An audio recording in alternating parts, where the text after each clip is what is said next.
যে ছয়টি দোষ ধনবান হতে গেলে ত্যাগ দিতে হয়, সেই ছয়টি দোষ কি? ষড্দোষাঃ পুরুষেণেহ হাতব্যভূতিমিচ্ছতা নিদ্রা তন্দ্রা ভয়ম ক্রোধ আলস্যম দীর্ঘসূত্রতা। বিদুর প্রজাগর বলছেন যে ছয়টি দোষকে যদি তুমি ধনবান হতে চাও ত্যাগ দাও, সেই ছয়টি দোষ হলো নিদ্রা, অধিক ঘুমানো। ভাই, শরীরের প্রয়োজন অনুসার তো ঘুম দরকার আছে, কিন্তু সেটা অল্প, 6 ঘন্টা বা 7 ঘন্টা, কিন্তু তার অধিক যদি আপনি অলসতাবশত ঘুমিয়ে থাকেন, অবশ্যই আপনি ধনবান হতে পারবেন না। তন্দ্রা মানে উদ্যমহীনতা। উদ্যমহীনতা যে ব্যক্তি থাকবে সে কখনো ধনবান হতে পারবে না। ভয়, কোনো কাজে শুরু করতে গেলে সে ভয় করে, তাহলে কিন্তু সে কোনোদিন ধনবান হতে পারবে না। অবশ্য তাকে ভয় বর্জন করতে হবে, সাহসপূর্ণভাবে প্রতিটি কাজে এগিয়ে যেতে হবে, তবে সে ধনশালী হয়ে যেতে পারে। ক্রোধ, ক্রোধের দ্বারা যদি বশীভূত হয়ে কারো সাথে আপনি ব্যবহার করেন, তো ব্যক্তি কিন্তু আপনার সাথে জুড়ে থাকবে না, সে আলাদা হয়ে যাবে।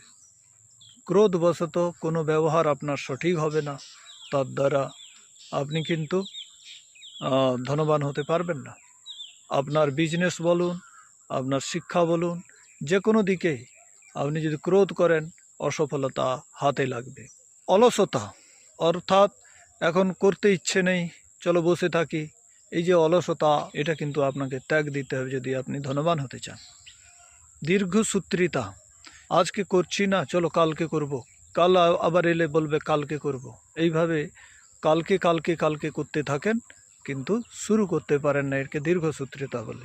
হিন্দিতে একটি প্রবাদ আছে, বলা হয় কাল করে সো আজ, আজ করে সো আভি, বর্না সম্ভব হয় হোগা নেহি কাভি।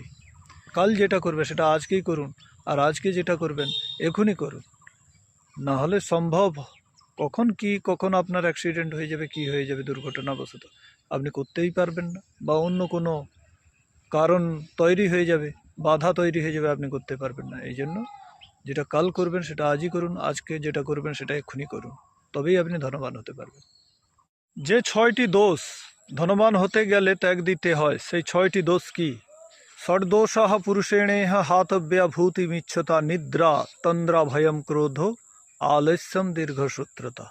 বিদুর প্রজাগর বলছেন যে ছয়টি দোষকে যদি তুমি ধনবান হতে চাও ত্যাগ দাও, সেই ছয়টি দোষ হলো নিদ্রা, অধিক ঘুমানো। ভাই, শরীরের প্রয়োজন অনুসার তো ঘুম দরকার আছে, কিন্তু সেটা অল্প, 6 ঘন্টা বা 7 ঘন্টা, কিন্তু তার অধিক যদি আপনি অলসতাবশত ঘুমিয়ে থাকেন, অবশ্যই আপনি ধনবান হতে পারবেন না।